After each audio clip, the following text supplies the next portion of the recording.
EA Sports and sports gaming in general and AAA gaming in general just does not care too much about the consumer as they used to. And that's a thing that I guess we could make the claim as well because they're business people. Of course, they're going to care about money. People have to get fed, people have to eat. That's understandable. But that's always been the case. But back in the day, back in like mid 2010s, early 2010s, don't know about the 2000s because I wasn't around at that time. But back in those days, gaming was pretty nice. Yes, games did cost money. Yes, people had to get paid. But at the same time, the people buying video games still walked away without really having to think of all of that and still being able to say, you know what? I just went to generic game store over here. I picked up FIFA 13 and I really had a fun time with it this year. And I'm very curious to see how FIFA 14 is going to improve. I wonder what that's going to be like with all the new kits and all of that. And now I've gotten to the point where I'm like, and I also want to ask you guys this question. When was the last time you felt that way? When was the last time you bought a FIFA game on release date and then near the end of its cycle you were like, oh man, I wonder how they're going to improve on the experience this year? Or how many of you are now feeling that, you know what, I'm done, I've tapped out. This year is the last time I'm playing any FIFA or football game from EA. Because now I feel like we're really getting to that point, this era of gaming or AAA gaming, where it's like these big power players like EA, like Call of Duty for their space, where they've monopolized their segment of the market. They're really the only people who can make this kind of game. EA is the only game that can make a game like FIFA or FC, and they're known for that. Call of Duty is the only game that can make a first person shooter of its kind, and they are known for that. And that's all well and good. It's congrats to them. It's very difficult from a business sense to get to that point with your company where you're just miles ahead of the competition. But at the same time, when you look at it through a consumer's lens, we start to get the notion that if there's no competition, then there's nowhere for our customers to go if our game just gets a little bit below par today. As long as we bring in what we deem as the bare minimum, just being a game that's playable, and even in some cases the game isn't even playable, but as long as we give these people a somewhat playable game, then they're gonna stay here one way or another. They're just going to learn how to just cope and deal with it. Okay, they're complaining about gameplay and all of that. They're starting to have complaints. Let's put in some new features, some new bells and whistles that are just going to distract them long enough for them to get enticed into the gameplay, for them to get invested in their Ultimate Team squads, and we're going to do the same thing next year. I feel that's the pattern that's going on. And I feel that that's now made me realize in my age as well, as someone who's also studying business, that yeah, nah, EA is just blatantly, and all these gaming companies, they're just blatantly trying to make sure you play the game as long as possible so that you increase the chances of you having to go to the store to buy something. And I'm mostly a career mode YouTuber. And now what I've realized is, especially this year, in career mode, sometimes when you load up the game, EA tries to advertise and funnel you into Ultimate Team.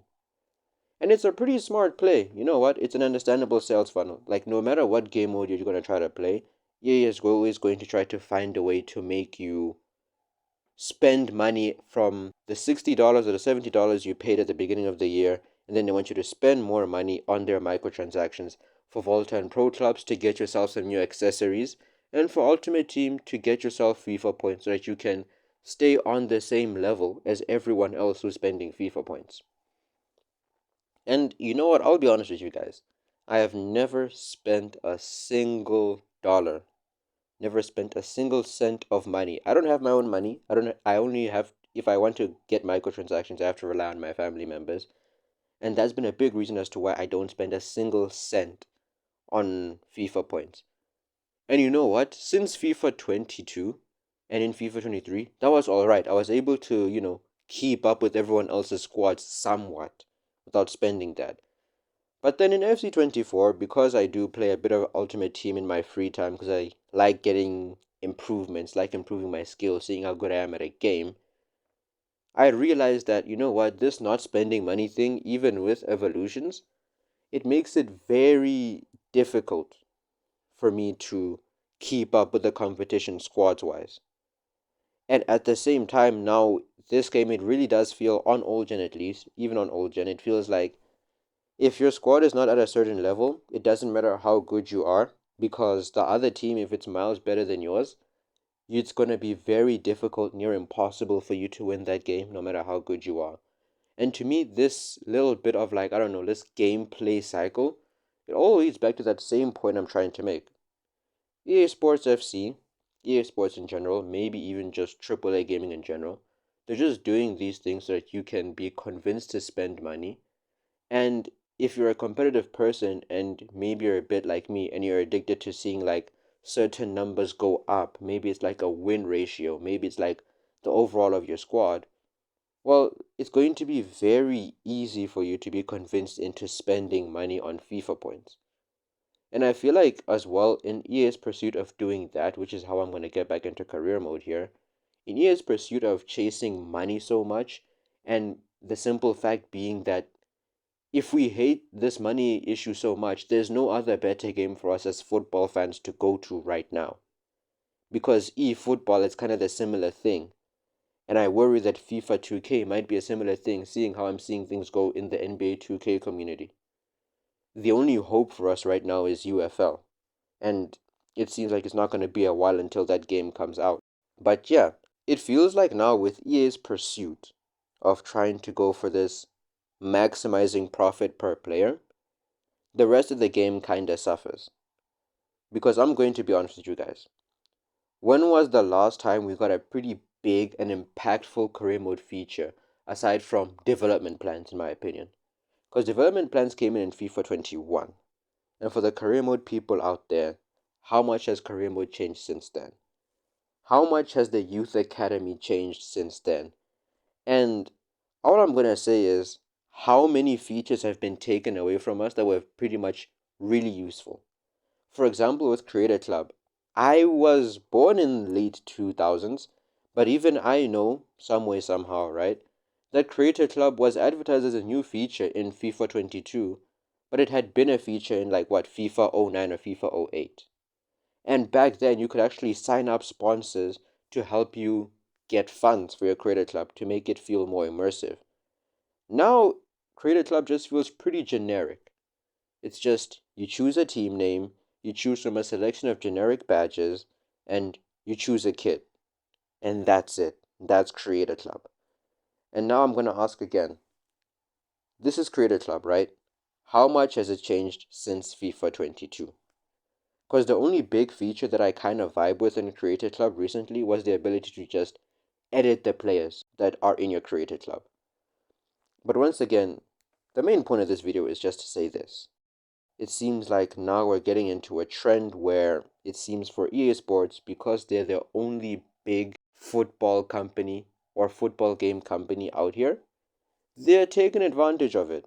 And they're making use of that to realize that, yeah, we don't really have a choice on where we're going to go, not right now.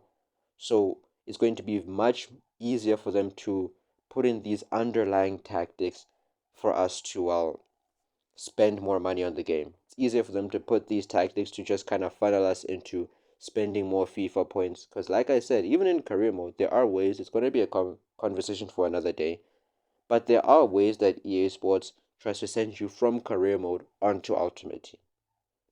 But that's a topic for another day. But I just wanted to end the video here to say that, yeah, well, EA Sports, as it's going right now, guys, they're a profit machine right now.